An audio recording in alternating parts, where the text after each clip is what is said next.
যেই দিন কারুন ধ্বংস হইতেছিল, মূসা আলাইহিস সালামের নাম ধরে বারবার ডাকতেছিল, ওগো আল্লাহর পয়গম্বর মূসা,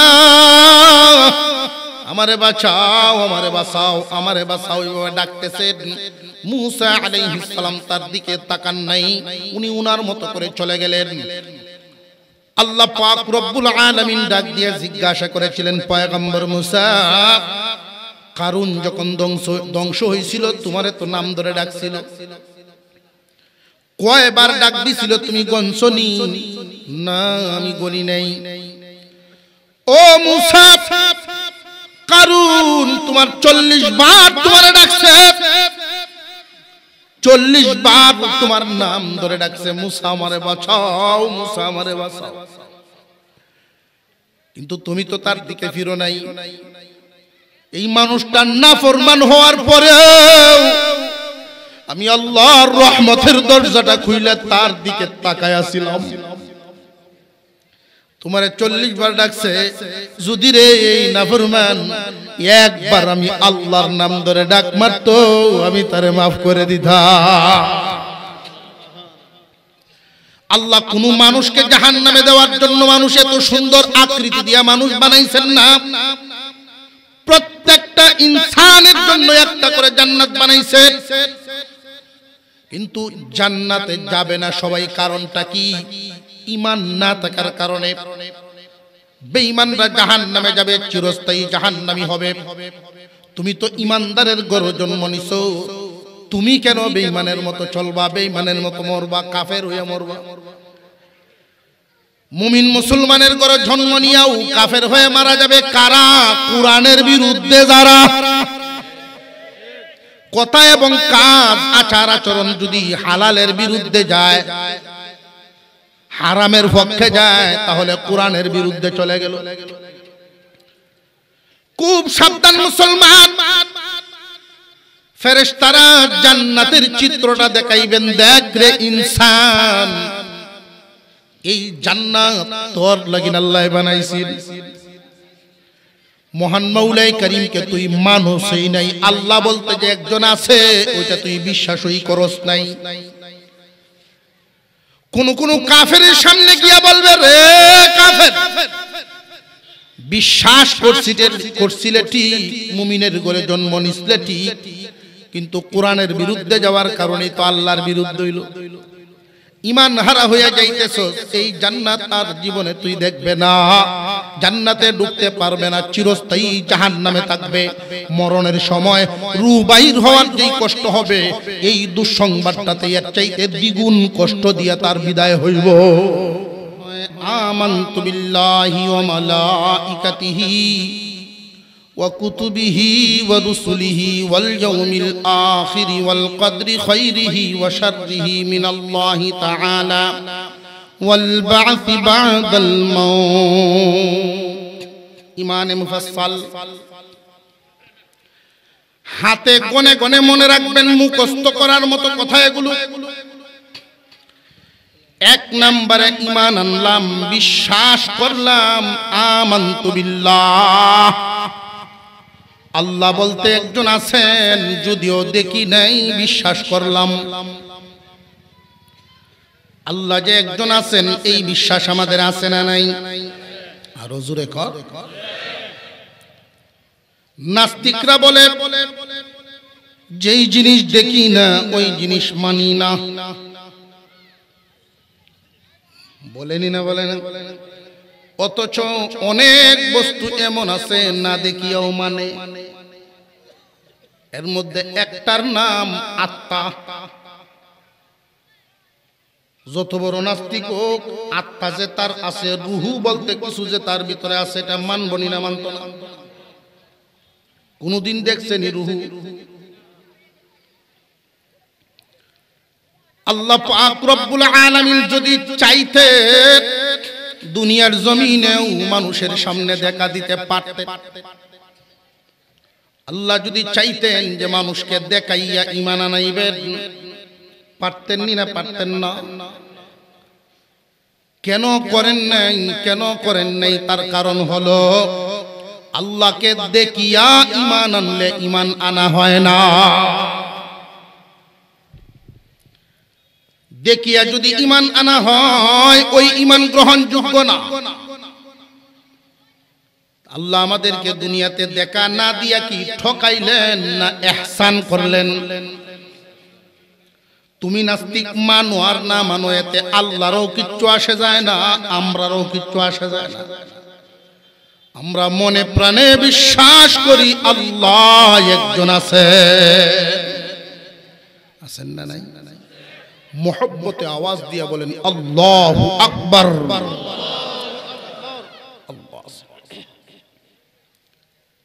চাঁদ এবং সূর্য যার যার গতিতে চলতেছে, চলেনি না চলে না? কোনদিন রাস্তা বলে একটার সাথে আর একটার টক্কর যদি লাগতো উপায় আছে? অথচ দুনিয়ার জমিনে প্রতিদিনই গাড়ি ঘোড়া অ্যাক্সিডেন্ট হয়নি না হয় না? যেই দিন যেই গাড়িটা অ্যাক্সিডেন্ট করে ড্রাইভার থাকেনি না থাকে না? ড্রাইভার থাকার পরেও যদি গাড়ি অ্যাক্সিডেন্ট করে, চাঁদ এবং সূর্য যার যার কক্ষপথে চলতেছে, বুঝিয়া লও অবশ্যই একজন চালানেওয়ালা আছে। উনি কে? এই জমিনে একটা বস্তুর নাম আপনাদের সামনে বলি, একটা প্রাণী, যেমন ধরেন একটা গাভী গরু। একটা গাভী ঘাস খায়, এক প্রকারের ঘাস খায়। এই ঘাসটা তার ভিতরে ঢুকে 4 ভাগে বিভক্ত হয়ে যায়। কিছু অংশ রক্ত হয়, তারে বাঁচায় রাখে। কিছু অংশ পেশাব হইয়া বের হয়, কিছু অংশ পায়খানা হইয়া বের হয়, আবার কিছু অংশ তোমার রিজিক বানায়া দুধ বানায়া দেয়।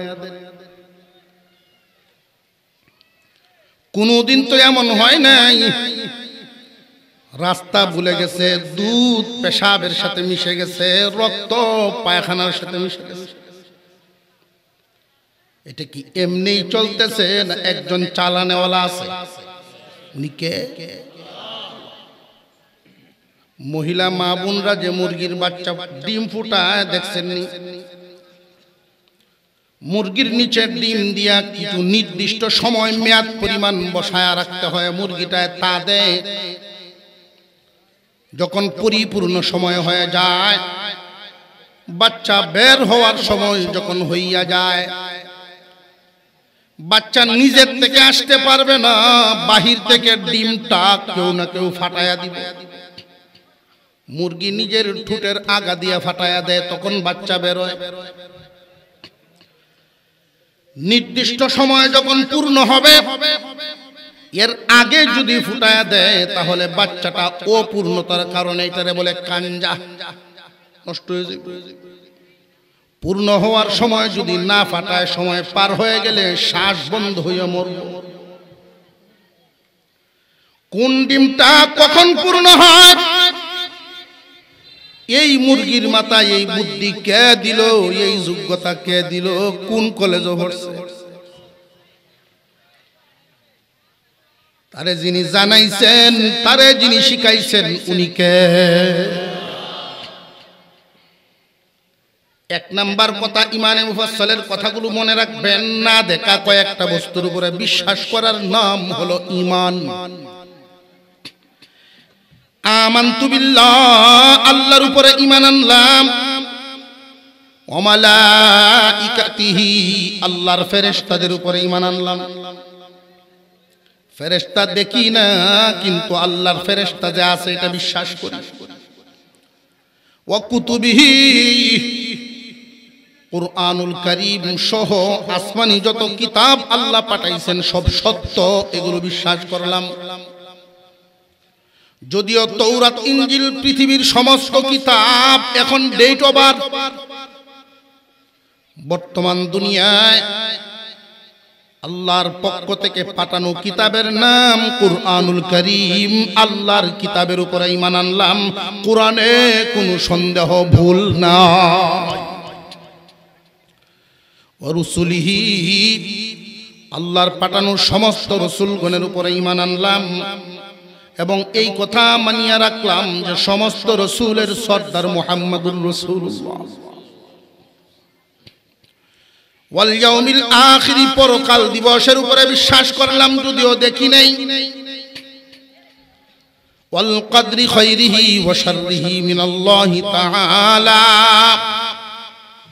তকদিরের ভালো মন্দ আল্লাহর পক্ষ থেকে আসে এই কথার উপরে বিশ্বাস করলাম ওয়াল বাসি বাদাল মাউত আমরা সব যখন মাটির সাথে মিশে যাব হাসরের মাঠে আল্লাহর সামনে আল্লাহ আবার দাঁড় করাইবেন এই বিশ্বাস আমাদের অন্তরে আছে না নাই আল্লাহর উপরে ঈমান ফেরেশতাদের উপরে ঈমান কিতাব সমূহের উপরে ঈমান রাসূলের উপরে ঈমান পরকালের উপরে ঈমান তাকদীরের উপরে ঈমান এই ছয়টা কথা বিশ্বাস করার নামই হলো ঈমান বুঝে আসছে কেউ যদি আপনারে কয় যে তোর তো ঈমান নাই তুই তো কাফের দারাজ কণ্ঠে মজবুত আওয়াজে বলবেন না না ঈমানদার কারে কয় আমি জানি ছয় কথার উপরে বিশ্বাসকারী হইল ঈমানদার আল্লাহ পাক রব্বুল আলামিন ওই ঈমানদারদেরকে উদ্দেশ্য করে আল্লাহ ডাক দিয়া বলেন ইয়া আইয়ুহাল্লাযীনা আমানুত্তাকুল্লাহা হাক্কা তুকাতিহি ওয়া লা তামুতুন্না ইল্লা ওয়া আনতুম মুসলিমুন ও ঈমানওয়ালারা বিশ্বাসীগণ আল্লাহকে ভয় করো ভয় করার মতো ভয় করো পরিপূর্ণ মুসলমান না হইয়া মৃত্যুবরণ কইরো না আজকের ওয়াজ আজকের বিষয়টা আমি আপনাদেরকে যেটা বোঝাতে চাচ্ছি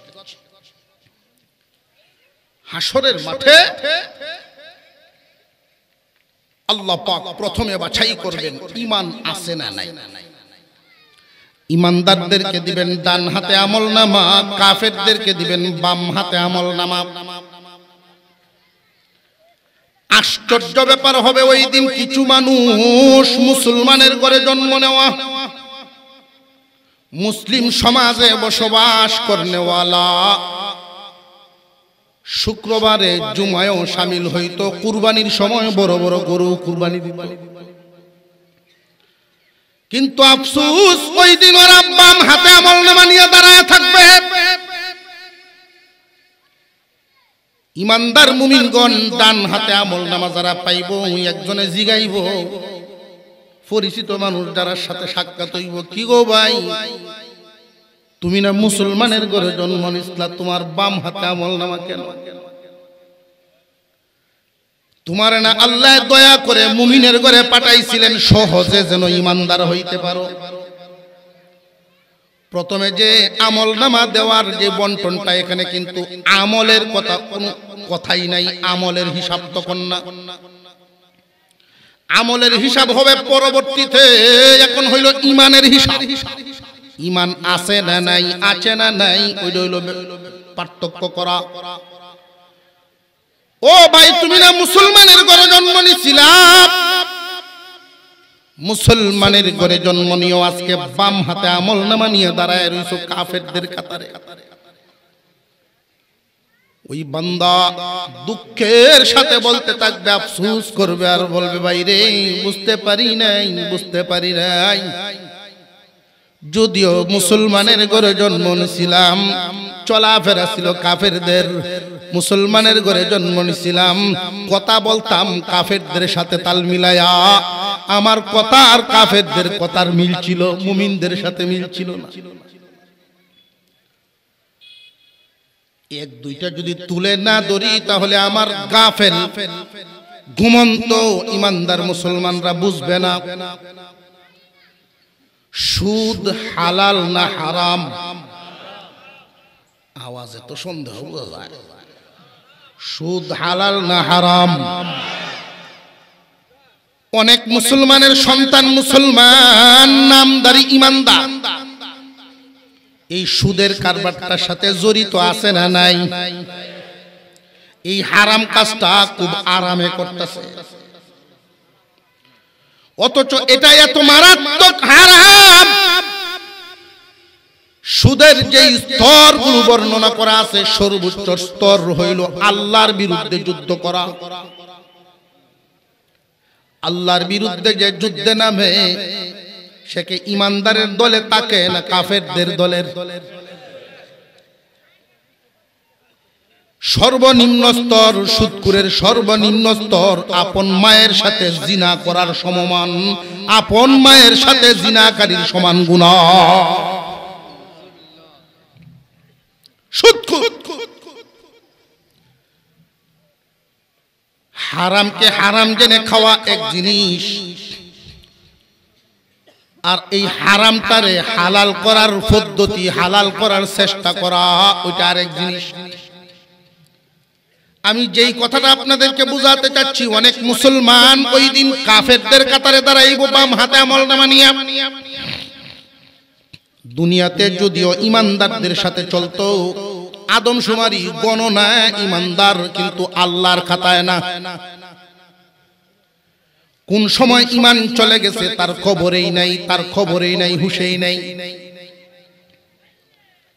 কেউ যদি এমন যুক্তি দেয়, সমাজও এমন যুক্তি দিয়ে আসছে, এই জন্যই আপনাদের সামনে এই কথাগুলো আমি বলছি। হুজুররা খামাখা করা করা কথা কয়, সুদ এত মারাত্মক গুনাহ হইতো কেল্লাগিন, এটাও তো একটা ব্যবসার মতোই। এমন কইয়া আছে না নাই? সুদরে ব্যবসার সাথে তুলনা দেয়, সে নিজে নিজে গল্প করে, নিজে নিজে সিদ্ধান্ত নেয় যে আমার মনে হয় এটা আমার মাথায় ধরে না, সে কয়ের মাথা ধরে না। জেনারেল লাইনে পড়ুয়া আলেমদের সহবতে যায় নাই, আলেম দেখলেই তার গুসা উঠে। আমার তো মেজাজে, আমার বুদ্ধি ধরে না, এটা হারাম হওয়ার কারণটা কি? দোকানদার একটা বস্তু বিক্রি করে 50 টাকার জিনিস বেচে যদি 10 টাকা 5 টাকা লাভ করতে পারে, আর তাহলে আমরা পয়সা কাটাইয়া সুদের কারবার করি, তা অসুবিধাটা কোথায়? মৌলবীরার ভালো লাগে না, আমরা যে আরামে কটা পয়সা কামাই, এটা ভালো লাগে না। হারামটারে হালাল করার প্রচেষ্টা, হারামটারে হালাল বলিয়া ব্যবসার সাথে তুলনা করনেওয়ালা। মনোযোগ দিয়া শুনবেন, ইমানদার হওয়ার জন্য কয় কথার উপরে বিশ্বাস করা লাগে। এর মধ্যে একটা আছে না নাই? কুতুবিহি, কিতাবের উপরে বিশ্বাস। সুদকে আল্লাহ কুরআনে হালাল বলছেন না হারাম? সে মেধা কাটায়, যুক্তি কাটায়। যদি তারা তো আইন লেখার সুযোগ থাকতো তাহলে হালাল বলে ঘোষণা দিয়েই দিত। নিজের স্বার্থের জন্য, নিজের সুবিধার জন্য হালালকে হারাম করার চেষ্টা করা, আর হারামটারে হালাল করার চেষ্টা করা, ওরা জালেম। কাফেরদের কাজ এদের দ্বারাই হচ্ছে। যদিও মুসলমানের ঘরে জন্ম, আসলে মুসলমান থাকে না, ঈমান নাই। কিয়ামতের কঠিন ময়দানে কাফেরদের সাথে হাসর, বাম হাতে আমলনামা নিয়ে দাঁড়াইব।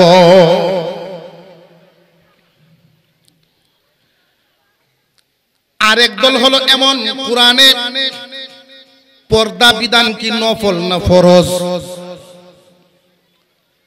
বাবিয়ার দেবর, উপযুক্ত দেবর, বাবির সামনে পর্দা করতে হইব না, হইতো না? অনেক নামদারি মুসলমান এমন আছে আর মাথায় ধরে না। তারা কয় বাবি বড় বড়, বাবি মার সমান। মন চোখ যদি ঠিক থাকে এখানে পর্দা লাগতো না। খুব মনোযোগ দিয়ে শুনবেন, সুদ খাওয়া হারাম, এটা জানিয়ে খাওয়া। হারাম খাইতেছে এটা জানিয়ে খাওয়া এক জাতের গুনাহ, আর হালাল করার চেষ্টা করিয়া খাওয়া এটা কিন্তু ঈমান হারা হওয়ার গুনাহ। বেপরদে কি আমার পরিবারে আছে, আরেকজনের পরিবারে আছে, পর্দায় চলতে পারি না, ইমানদার হিসাবে বিধান মনে প্রাণে মানি, কিন্তু আমি দুর্বল গুনাহগারের জীবন যাপনের মধ্যে আছি। বিশ্বাসে কোনো কমতি নাই, আমলের বেলায় দুর্বলতা, বিশ্বাস ঠিকই আছে, গুনাহ যে করতেছে এটা সে মানে। যদি না মানে, যুক্তি দাঁড় করায় যে বড় ভাবি মার সমান, তাহলে ঈমান থাকে না।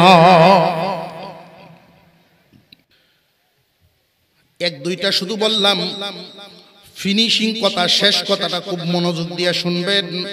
কুরআন হাদিসে যেই জিনিসটাকে হারাম করা হয়েছে, এটা আমার স্বার্থের উপরে পড়ুক আর না পড়ুক, আমার স্বার্থের ক্ষতি হতে পারে, সম্মানের ক্ষতি হতে পারে, অর্থের ক্ষতি হতে পারে, যে কোনো দিকে যাইতে পারে। সত্যিকারের ইমানদার ওই ব্যক্তি, ইমানদার তো ওই ব্যক্তি আল্লাহর উপরে বিশ্বাস, ফেরেশতাদের উপরে বিশ্বাস, কিতাবের উপরে বিশ্বাস, নবীর উপরে বিশ্বাস, পরকালের উপরে বিশ্বাস, তাকদীরের উপরে বিশ্বাস, পরিপূর্ণভাবে এই ছয়টা কথার উপরে বিশ্বাসী নামই তো ইমানদার। বিশ্বাসের বেলায় কোনো কমতি নাই। ইমানদার মনে প্রাণে বিশ্বাস করবে প্রত্যেকটা বিধান, হারাম হারামে, হালাল হালালে। পালন করতে পারলে আল্লাহ খুশি, পালন না করতে পারলে গুনাহগার। অবিশ্বাসী আর বিশ্বাসীর পার্থক্যটা বুঝে আসতেছে আপনাদের প্রথমে। মুসলমানের ঘরে জন্ম নিলেই যদি ইমানদার হওয়া যাইতো, নূহ পয়গম্বরের ছেলে কেনানও ইমানদার হতো। এটা ওয়ারিশান সূত্রে ঈমান আসে না, ঈমান আনতে হয়। আল্লাহ কোরআনে কোন জায়গায় এই কথা বলেন নাই যারা ঈমান পেয়েছে, যারা ঈমান পেয়েছে, ঈমান পাওয়ার জিনিস না, বরং আল্লাহ বলেছেন যারা ঈমান এনেছে তারা সফল, যারা ঈমান এনেছে তারা সফল। নিজের পক্ষ থেকে ঈমান আনতে হবে, নিজে আনতে হবে, এই বিশ্বাসগুলো মনে প্রাণে মজবুতির সাথে বসাইতে হবে। কিয়ামতের কঠিন ময়দানে প্রথমত মানুষগুলো দুই ভাগে বিভক্ত হবে, একদল ঈমানদার আর একদল কাফের। এই ভাগটা করে এরপরে আমি সামনের দিকে আগাইতেছি। খুব সাবধান ঈমানদার মুসলমান, কথার কারণে, বিশ্বাসের কারণে যেন ওই কাফেরদের সাথে তোমার কথার বিশ্বাস না মিলে যায়, সাবধান। যদি এমন হয় তাহলে মুমিনের ঘরে জন্ম নিয়েও তুমি কাফের হইয়া দাঁড়াইবা। যারা ডান হাতে আমলনামা পাবে তারা প্রত্যেকেই মুসলমান। সুদ খাইছে কিন্তু সুদ যে হারাম এটা বিশ্বাস করিয়ে খাইছে। বেপরদায় চলছে, বেপরদায় চলা যে হারাম এটা বিশ্বাস করিয়েই চলছে। নামাজ ছেড়ে দিছে, সুযোগ পাইলে পড়ছে, সুযোগ না পাইলে পড়ছে না। নামাজ না পড়া যে গুনাহ এটা সে আবার বুঝছে, বিশ্বাস করছে। আর যদি মুসলমানের ঘরে জন্ম নিয়ে এমন কথা বলে নামাজ পড়ন লাগে না, নামাজ পড়ে না এক জিনিস, নামাজ লাগে না ওটা আরেক কথা।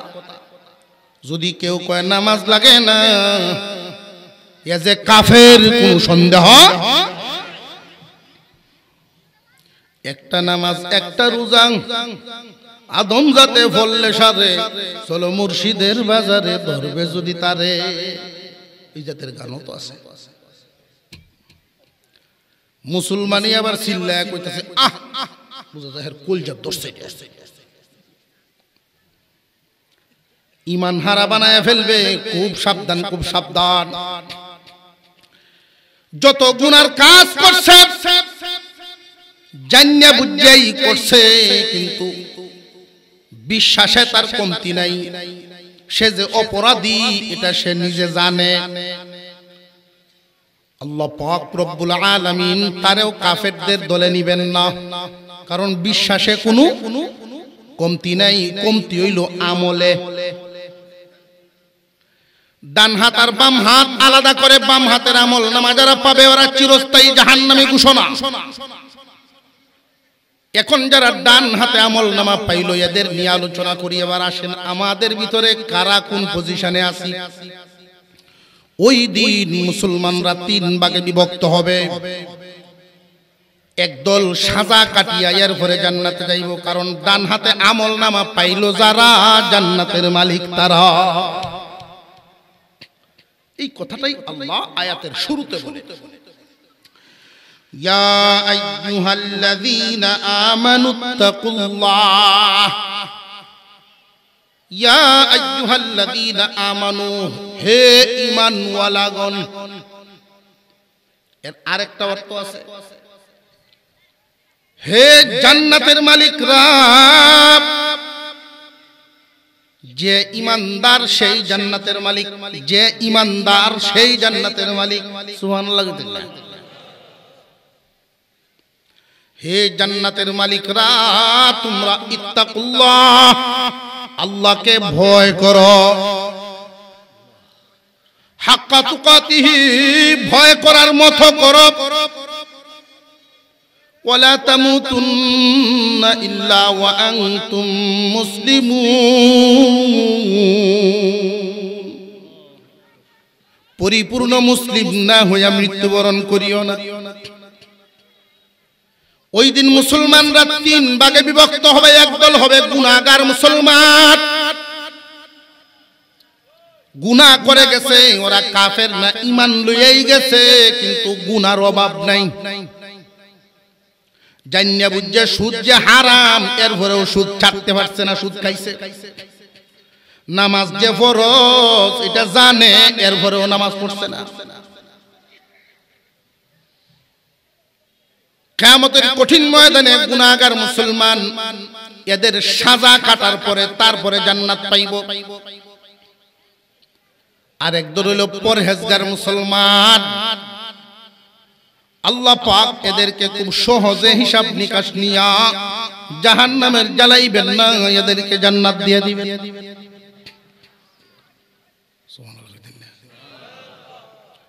হিসাব নিকাশ হইবটি, কিন্তু সহজ করে দিবে।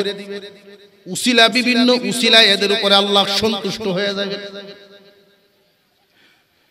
3 নাম্বার দল ওলি মুসলমান, আল্লাহর ওলি মুসলমান। আল্লাহ এদেরকে বিচার কার্য শুরু করার আগেই জান্নাত দিয়ে দিবে।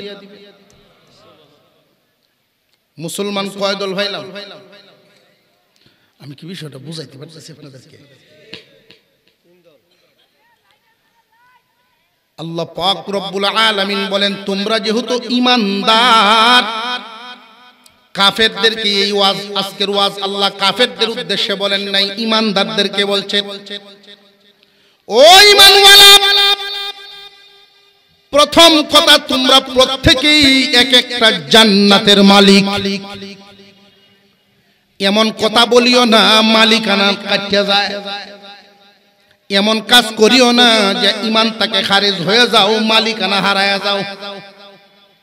ঈমান যদি ঠিক রাখতে পারো, জাররা পরিমাণ, জাররা সরিষার দানার চেয়ে আরো ছোট, আরো ছোট, আরো ছোট জাররা পরিমাণ ঈমান নিয়েও যদি তুমি মরবার পারো, 10 দুনিয়ার সমান একটা জান্নাত আল্লাহ দিবে। আল্লাহ পাক বড় আদর করে বলেন, ঈমানদারেরা রে, যেহেতু তোমরা আমারে বিশ্বাস করো, ইত্তাকুল্লাহ, আল্লাহকে ভয় করো। আল্লাহকে যদি ভয় করে একজন মানুষ সুদ খাইব,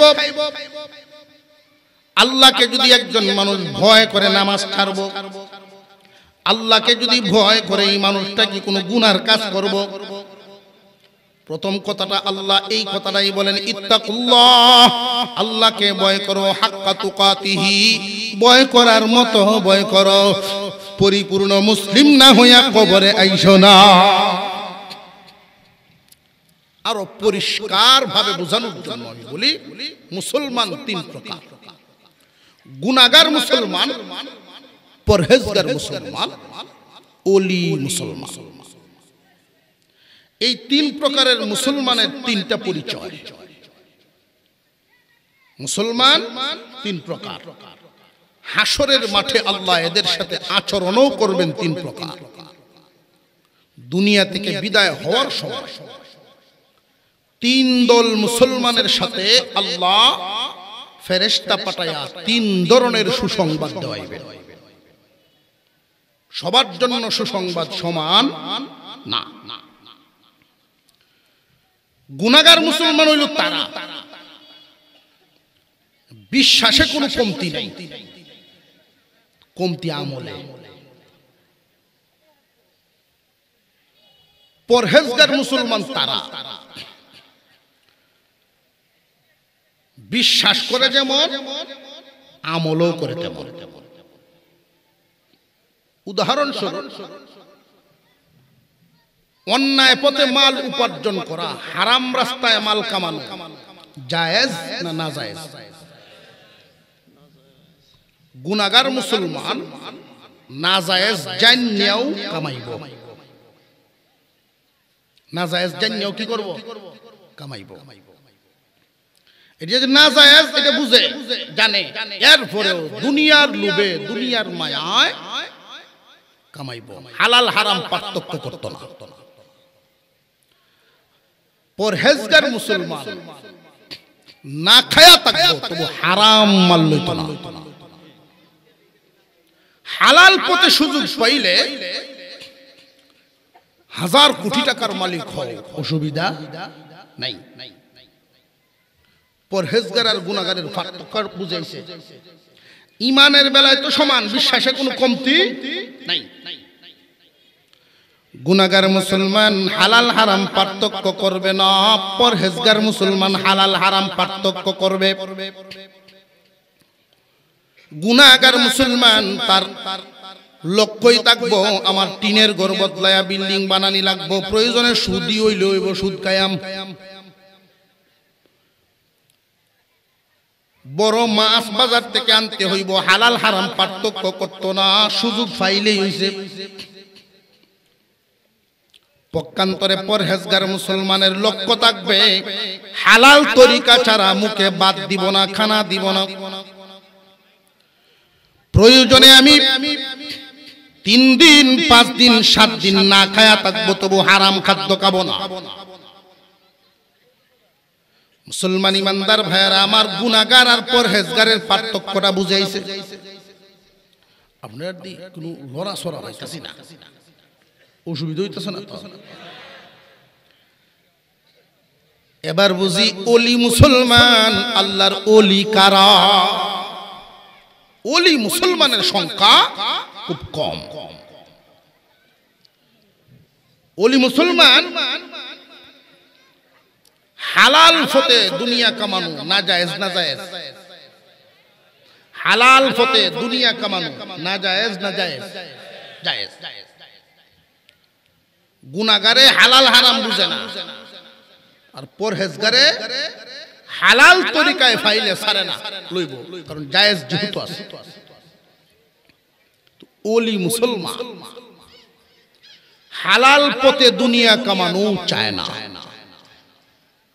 হালাল পথে দুনিয়া কামাইতে পারে, সুযোগ আছে, কিন্তু এর ভরেও দুনিয়ার লোভ করে না। তিনটা পার্থক্য বুঝাইছি। ইমানের বেলায় বিশ্বাসের বেলায় সব সমান, ইমানে কোনো ঘাটতি নাই। ঘাটতি হইল আমলে। গুনাহগারে হালাল হারাম বাঁচত না, দুনিয়া কামাইব। পরহেজগারে হালাল তরিকায় ফাইলে কামাইব, হারামে যেত না। আর ওলি মুসলমান হালাল পথে পাইলেও দুনিয়ার লোভ করে না, দুনিয়া কামাইত না। পার্থক্যটা বুঝে আসছে। প্রকার বেদে মুসলমান পাইলাম কয় প্রকার? 3 প্রকার। এদের মরণও হবে 3 প্রকার। গুনাহগার মুসলমানের মরণ হবে একভাবে, পরহেজগারের মরণ হবে আরেকভাবে, ওলিদের মরণ হবে আরেকভাবে। গুনাহগার মুসলমান পরহেজগার মুসলমান আর আল্লাহর ওলি মুসলমান, তিন প্রকার মুসলমানের জন্য আল্লাহ সুসংবাদ রাখছেন। তবে এক প্রকারের না, তিন দলের জন্য তিন প্রকারের সুসংবাদ। মুসলমানের বাহিরে আর একটা দল আছে না নাই, কাফেরদের, ঈমান হারা যারা, এদের মরণের সময় একটা দুঃসংবাদ শোনানো হবে। ওরা দুঃসংবাদ নিয়ে দুনিয়া ছাড়বে, এদের জন্য কোনো সুসংবাদ থাকবে না। দুঃসংবাদ নেওয়ার পরেই ওরা যখন মৃত্যুবরণ করবে, জান কবজ করলে যেই পরিমাণ কষ্ট হবে, এর চাইতে দ্বিগুণ কষ্ট ওই দুঃসংবাদের দ্বারায় পাইব। সুখ কষ্ট আনন্দের সম্পর্ক বডির সাথে না, এটা হলো মনের সাথে। অবিশ্বাসীদেরকে যখন তার কানে কানে শোনায় দেওয়া হবে, দেখ রে, এই জান্নাত আল্লাহ তোর জন্য বানাইছিলেন, আল্লাহ পাক তোমার জন্য এই জান্নাতটা বানাইছিলেন। বিশ্বাসে গন্ডগোল করার কারণে আল্লাহকে বিশ্বাস করো নাই, কোরআন বিশ্বাস করো নাই, হালাল রে হারামের সাথে তুলনা দিছো, হালাল রে হারাম কইছো, হারাম রে হালাল কইছো। উদাহরণ দিয়েছিলাম, বাবির সামনে দেবর, মামাতো বোন, খালাতো বোন, এদের সামনে পর্দা করতে হইব না, হইতো না। অথচ ওই হারামটারে আমরা হালালের মতো করে ব্যবহার করতেছি সমাজে। পক্ষান্তরে আর একটা বিষয় দেখেন, হালাল জায়েজ বিষয়, সামর্থ্যবান ব্যক্তি যদি হয় একাধিক বিয়ে না জায়েজ না জায়েজ। অথচ যদি সামর্থ্যবান একজন মানুষ একাধিক বিয়ে করে, তাহলে কেউ কি প্রশংসা করে না সমালোচনা শুরু হয়? বুঝে আসতেছে বিষয়টা? মুসলমান ভাইয়েরা আমার, এই কথাগুলো খুব মাথায় ঢুকাইবেন। হালাল কাজ হারাম পথে ব্যবহার করে, আর হারাম কাজ দ্বারা হালালের মতো ব্যবহার করে, সাবধান, ঈমান লইয়া মরা বড় বিপদ। কারণ তোমার বিশ্বাসে দুর্বলতা দাঁড়ায় রয়েছে, সীমানার মধ্যে শয়তানে ছোট করে একটা ধাক্কা দিলেই তোমরা ফালায় দিব জাহান্নামে। মুসলমান ইমানদার ভাইরা আমার, একজন মানুষ যদি একাধিক বিয়ে করেন, তাহলে তার জন্য তো প্রশংসা হওয়ার কথা, বরং সমালোচনা করি আমরা। আল্লাহ বলেছেন মাসনা সুলাসা রুবা, একটা না, 2, 3, 4 পর্যন্ত বিয়ে করতে পারে। হালাল তরিকায় রইলো, হালাল পথে রইলো, তবুরে বান্দা গুনার পথে, জিনার পথে যেন তুমি না যাও।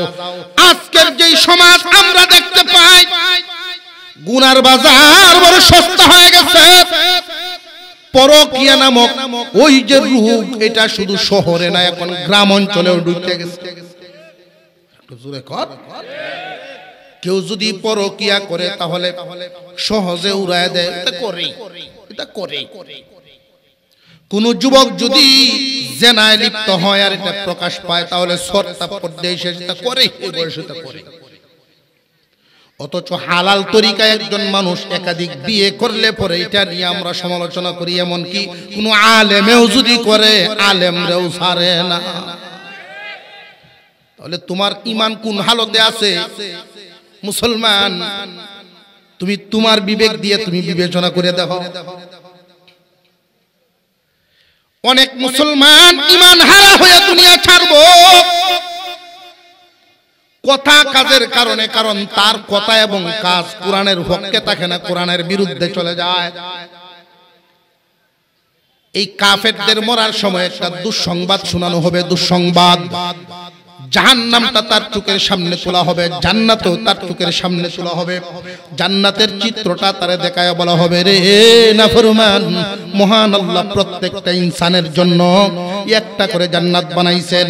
আদম আলাইহিস সালাম থেকে নিয়ে কিয়ামত পর্যন্ত যতটা ইনসান আল্লাহ পাক ততটা জান্নাতও বানাইছেন।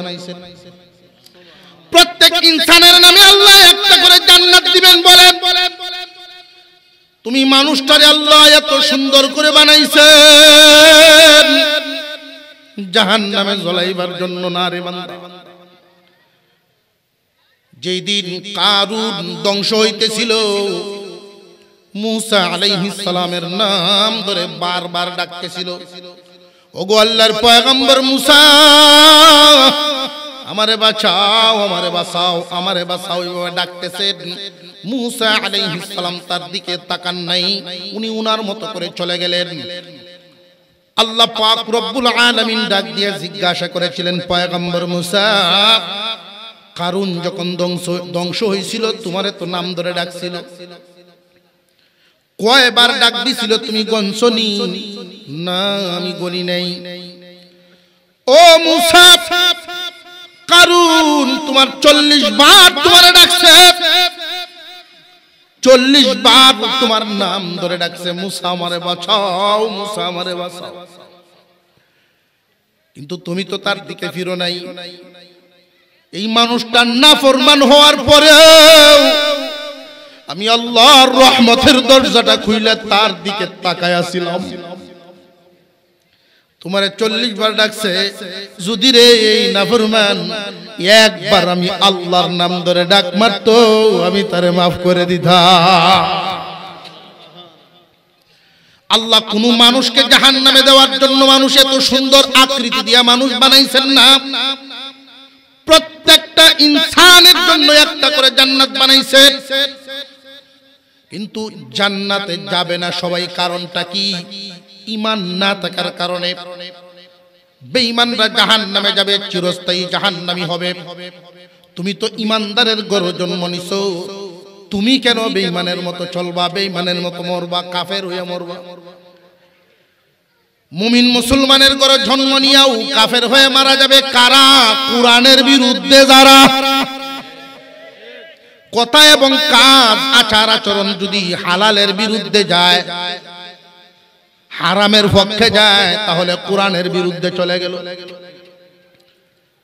খুব সাবধান মুসলমান। ফেরেশতারা জান্নাতের চিত্রটা দেখাইবেন, দেখ রে ইনসান, এই জান্নাত তোর লাগিন আল্লাহ বানাইছেন। মহান মাওলাই করিমকে তুই মানুষই নাই, আল্লাহ বলতে যে একজন আছে ওইটা তুই বিশ্বাসই করস নাই। কোন কোন কাফেরের সামনে গিয়া বলবে, রে কাফের, বিশ্বাস করছিলে ঠিক, মুমিনের ঘরে জন্ম নিছিলে ঠিক, কিন্তু কোরআনের বিরুদ্ধে যাওয়ার কারণে তো আল্লাহর বিরুদ্ধে হইল। ঈমান হারা হইয়া যাইতেছ, এই জান্নাত আর জীবনে তুই দেখবে না, জান্নাতে ঢুকতে পারবে না, চিরস্থায়ী জাহান্নামে থাকবে। মরণের সময় রূহ বাইর হওয়ার যেই কষ্ট হবে, এই দুঃসংবাদটাতে এর চাইতে দ্বিগুণ কষ্ট দিয়া তার বিদায় হইব। পক্ষান্তরে মুসলমানদের, এবার মুসলমান কয় প্রকার বলছিলাম? 3 প্রকার মুসলমান। এই 3 প্রকার মুসলমানের কাছে 3 ধরনের ফেরেশতা আল্লাহ পাঠাবেন। সিরিয়াল আগে ওলি কইতাম না, গুনাহগার কইতাম আগে। গুনাহগারদের থেকে শুরু করি, কার কোন ধরনের সুসংবাদ? রে গুনাহগার মুসলমান, আল্লাহর প্রতি তোমার ঈমান আছে, পরকালের প্রতি তোমার ঈমান আছে, কোরআনের বিরুদ্ধে জীবনেও কোনোদিন কথা তুমি বলো নাই, তোমার ঈমান মজবুত, ঈমান নিয়েই বিদায় হইতেছ, তবে তোমার জন্য সুসংবাদও আছে, দুঃসংবাদও আছে। তুমি মুসলমান বটে, তবে গুনাহগার মুসলমান। বিশ্বাস করছো আল্লাহকে, খুদা মান্য চলছো মনের কথা। আল্লাহ আছেন বিশ্বাস করছো ঠিক, কিন্তু চলছো তোমার নফসের কথায়। মনে যেমনে চাইছে এমনে চলছো, আল্লাহ যেমনে চাইছে এমনে চলছো না। গুনাহগার মুসলমান, আল্লাহর হুকুম 5 ওয়াক্ত নামাজ পড়া মনে মানে না, তুমি মন রেই মানছো। তোমার মনে যেহেতু চাইছে না নামাজ পড়, মনের কথায় তুমি নামাজ পড়ছো না, আল্লাহর কথা শুনো নাই, মনের কথা শুনছো। আল্লাহ নিষেধ করেছেন জিনা করবা না, হারাম খাইবা না, সুদ খাইবা না, বেপরদায় চলবা না, কিন্তু তোমার মনের কাছে এগুলো ভালো লাগছে, আল্লাহর কথা শুনো নাই, মনের কথা শুনছো। আল্লাহ যে আছেন একজন, আল্লাহর হুকুম সত্য, এটা বিশ্বাস করছো, পালন করো নাই, এই কারণে তুমি গুনাহগার মুসলমান। তোমার জন্য সুসংবাদ হইল বিশ্বাসটার কারণে চিরস্থায়ী তুমি জাহান্নামে থাকবা না, তবে গুনার কারণে সরাসরি জান্নাতেও পাইতা না। জাহান্নামে জ্বলবা, এরপরে বের হইবা। জাহান্নামে আগে জ্বলবা, এরপরে বের হইবা। জ্বলবা কি পরিমাণ? যার অপরাধ থাকবো যেই পরিমাণ। জাহান্নামে মানুষ জ্বলবে কি পরিমাণ? যার অপরাধ যেই পরিমাণ। সবার অপরাধ কি সমান? সবার অপরাধ সমান? এক ওয়াক্ত নামাজ পড়ে নাই, 2,88,00,000 বছর জাহান্নামে জ্বলবে। একটা মিথ্যা কথা বলছে, হাসির চলে মিথ্যা কথা বলে ফেলছে, 7,000 বছর জাহান্নামের আগুনে পুড়বে। একজন মানুষ যদি জীবনে বহু ওয়াক্ত নামাজ পড়ে নাই, এটার হিসাব নিকাশ আছে না নাই? অনেক মানুষ উদাসীন জীবন যাপন করে। কেউ হইল উদাসীন, আল্লাহর রহমতের আশায় মানুষ বাসা বেঁধে বসে রয়েছে। অফিসার হুজুর দেখলে অনেক মানুষ দেখবেন একটু মজা করতে চায়, এটা আনন্দ লাগে তারা। কয় হুজুর আল্লাহ তো দয়ার সাগর। বলে হ্যাঁ, তিনি কি ইচ্ছা করলে আমাদেরকে মাফ করে দিতে পারেন না? আল্লাহ যদি ইচ্ছা করেন মাফ তো করতেই পারেন। তাহলে আল্লাহ যদি মাফ করে দেন, আল্লাহর বিশেষ দয়ায় আপনারা সারা জীবন কষ্ট করে হুকুম মান্য যেই জায়গা, আমরা মনের কথা শুনলে তো এই জায়গাতেই।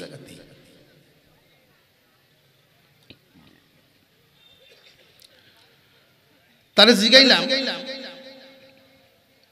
আপনি কি করেন? যে আমি তো বিসিএস ক্যাডার, আপনাদের উপজেলার অফিসার। যে এই মুহূর্তে যদি বাংলাদেশ সরকার ঘোষণা দেয় যে সরকারের বিশেষ দয়া সুইফার, এই দেশের সকল সুইফার বিসিএস ক্যাডার, এমনি বেটার আগুন লাগা সরকারের মাথা খারাপ হয়েছে। সুইফাররা বিসিএস ক্যাডার ঘোষণা দেব সরকারের দয়ায়, লেখাপড়া না করিয়া সরকারের মাথা খারাপ হয়েছে। সরকারের যদি মাথা খারাপ না হয়, আল্লাহর কি তা খারাপ হয়েছে? তুমি ইচ্ছা মতো ঘুরা দৌড়ায়া ওই জায়গায় চলে যাইবা, একদম কন্ট্রোলে জীবন যাপন করে যেই জায়গাতে থাকবো, অসম্ভব। এই জাতের আশা করা অসম্ভব। গুনাহগার মুসলমান, যার অপরাধ যেই পরিমাণ, সাজা ভোগবা সেই পরিমাণ। এই দুঃসংবাদ এবং সুসংবাদ দুইটাই একসাথে থাকবো। চিরস্থায়ী জাহান্নামী হইতা না, এটা তার জন্য সুসংবাদ। কিন্তু জাহান্নামে না যাইলা জান্নাত পাইবা না, এটা দুঃসংবাদ। সুসংবাদ আর দুঃসংবাদ দুইটা যখন একসাথে থাকবো, কাফেরের চাইতে সামান্য যন্ত্রণা কম হইব। মরণের যন্ত্রণাটা কাফেরের চাইতে সামান্য একটু কম হইব। কিন্তু যন্ত্রণা ছাড়া মরতে পারবে না গুনাহগার মুসলমান, মৃত্যুর যন্ত্রণা দিয়াই বিদায় করা হবে। এবার আসেন পরহেজগার মুসলমানের কাছে আল্লাহ আরেক ধরনের ফেরেশতা পাঠায় আরেকটা সুসংবাদ দিবেন। ও পরহেজগার মুসলমান, কন্ট্রোলের জীবন যাপন করেছো, যেইভাবে বিশ্বাস করছো এইভাবে আমলও করেছো, আল্লাহ পাক রব্বুল আলামিন তোমার প্রতি খুশি। সুসংবাদ গ্রহণ করো, জাহান্নামের আগুনে না জ্বলা সরাসরি পাইবা জান্নাত। পরহেজগার। 3 নম্বরে এরপরে আইব ওলি মুসলমানের পালা। ওলি মুসলমানদেরকে আল্লাহ জান্নাতের সুসংবাদ দিবেন না।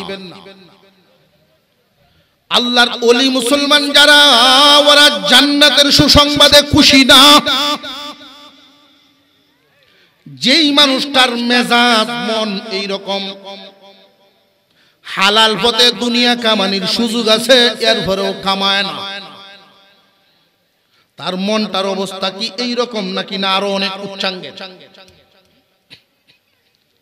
তার প্রশংসা করলেও সে ফুলে না, তার সমালোচনা করলেও রাগে না।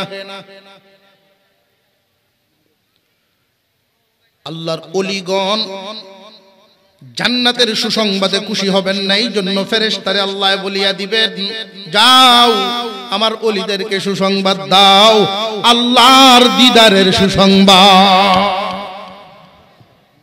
আল্লাহর দিদারের সুসংবাদ দিয়ে এদেরকে বিদায় করো। হাসরের মাঠে একদল বিচার শুরু হওয়ার আগেই জান্নাতি ওলি মুসলমান যারা বিচার কার্য শুরু করার আগে আল্লাহ ঘোষণা দিবেন 50,000 বছর সমপরিমাণ সময় নিয়ে বিচার কার্য, এত সময় আমার মেহমান আমার ওলি, এদেরকে তার করায় রাখার দরকার নেই, লয়ে যাও জান্নাতে।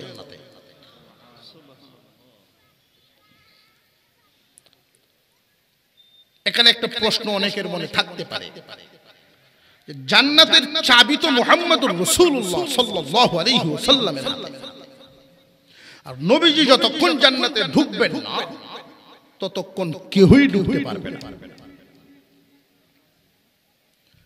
আর হাসরের মাঠে যতক্ষণ উম্মতের বিচার চলতে থাকবে ততক্ষণ নবীজি মাঠেই দাঁড়ায় থাকবেন। উম্মতের মায়া, অন্যান্য নবীগণ ঘোষণা পায়া জান্নাতের দরজা পর্যন্ত চলে যাবে, ঢুকতে পারবে। তাহলে এদেরকে জান্নাতে যে দিলেন, এই কথাটার অর্থ বিচার কার্য শুরুর আগেই যারা জান্নাতি বলে ঘোষণা হবে, আল্লাহর আরশের ছায়াতলে এদের জন্য বসার আসন রাখা হবে, জান্নাতের সকল সুখ সকল শান্তি এইখানে অনুভব করতে থাকবে। গুনাহগার মুসলমানদেরকে আল্লাহ বলবেন, ঈমান ছিল ঠিক, আমি যে আল্লাহ আছি এটা বিশ্বাস করতা, কিন্তু আমারে ভয় পাইতা না, আমি আল্লাহর হুকুম মতে চলো নাই। আজকে রায় ঘোষণা হবে, যার অপরাধ যে পরিমাণ সাজাও ভোগো সেই পরিমাণ জাহান্নামে ঢুকানো হবে জাহান্নামীদের। পরহেজগার মুসলমান এদেরকে আল্লাহ ডাকবেন, হালাল হারাম পার্থক্য করিয়া চলার কারণে আল্লাহ তোমাদের প্রতি খুশি। মহান আল্লাহ পাক খুব সহজেই এদেরকে বিচার কার্য শেষ করে জান্নাতি বলে ঘোষণা করবেন, ওই দলের সাথে বসায়া দিবেন। এখন আফসোসের সাথে জিজ্ঞাসা করি, আফসোস, মুমিনের ঘরে জন্ম নিলাম, ইমানি বিশ্বাস রাখলাম, আমলে গন্ডগোল আছে না নাই? আমলে গন্ডগোল আছে। এই আমলের গন্ডগোলে একদল মানুষ কথা কাজের দ্বারা ঈমান হারা হইয়া মরবো, আর একদল ঈমান লইয়া মরতে হবে। আল্লাহ যেন আমাদের গুনাহগার মুসলমান হওয়ার থেকে বাঁচার তৌফিক দেন। আমি যে আয়াত পড়েছিলাম, আল্লাহ বলেন, ইয়া আইয়ুহাল্লাযীনা আমানুত্তাকুল্লাহ, হে ঈমানদারেরা আল্লাহকে ভয় করো, হাক্কা তুকাতিহি, ভয় করার মতো করো, ভয় করো, ভয় করার মতো করো। দুই দল, গুনাহগার এবং পরহেজগার। ওয়ালা তামুতুন্না ইল্লা ওয়া আনতুম মুসলিমুন, পরিপূর্ণ আত্মসমর্পণকারী মুসলিম না হইয়া মৃত্যুবরণ করো না, অর্থাৎ গুনাহগার মুসলমান হইয়া মরিও না।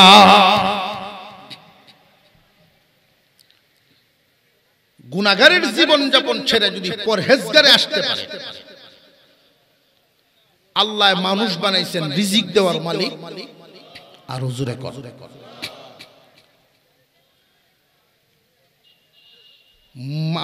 আমরা যারা মানুষ, আমাদের দায়িত্ব হলো হারাম থেকে বেঁচে থাকা।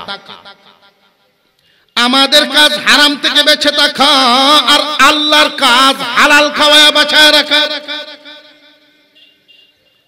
আমাদের কাজ হইল শুধু হারাম থেকে বেঁচে থাকা, আল্লাহর কাম হালাল খাওয়ায়া বাঁচায় রাখা। খাদ্যের ব্যবস্থা হচ্ছে না, হারাম খাবো না, হারাম খাবো না, 3 দিন ধৈর্য ধারণ করেন, দেখবেন আল্লাহ 1 বছরের হালাল বাজেট পেশ করে দিবে। আমি মুসাফির মানুষ, মুসাফিরের দোয়া কবুল হয় আল্লাহর রাসূল বলছেন। নবীজির একখান হাদিস আপনাদের সামনে পেশ করি। আল্লাহর রাসূল বলেন, মান বানা লিল্লাহি মসজিদান, যে ব্যক্তি আল্লাহর জন্য মসজিদ বানায়। কার জন্য? বানাল্লাহু লাহু বাইতুন ফিল জান্নাহ, যে ব্যক্তি আল্লাহর জন্য মসজিদ বানায়, আল্লাহ তার জন্য জান্নাতে ঘর বানান।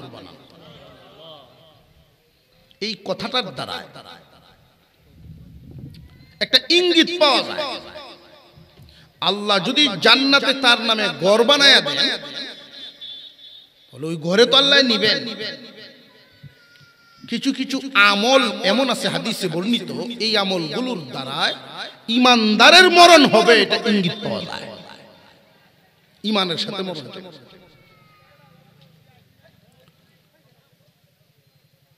এক সাহাবী প্রশ্ন করলেন, হুজুর, একটা মসজিদ বানানোর ক্ষমতা আমাদের প্রত্যেকের নাই। আল্লাহর রাসূল বলেন, মসজিদের একটা বালুকণার সাথেও যদি তৈরির সাথে সম্পৃক্ত থাকে, অর্থাৎ তার তৌফিক নাই একটা মসজিদ একা বানানো, একটা ইট দেওয়ার তৌফিক যদি থাকে আর এটাতেই শামিল থাকে, সেই আশা করে আল্লাহর কাছে, আল্লাহ তাকেই জান্নাত দিবেন।